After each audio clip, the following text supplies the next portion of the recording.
السلام عليكم ورحمة الله. اليوم الجمعة بتاريخ 18 نوفمبر 2022. صور رائعة لملعب تيزي وزو لنهار اليوم.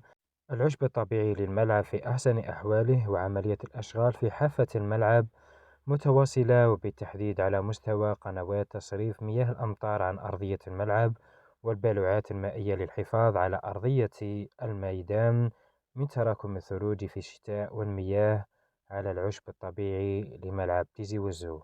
لا تنسوا الاشتراك في القناة وتفعيل زر الجرس كي يصلكم كل جديد.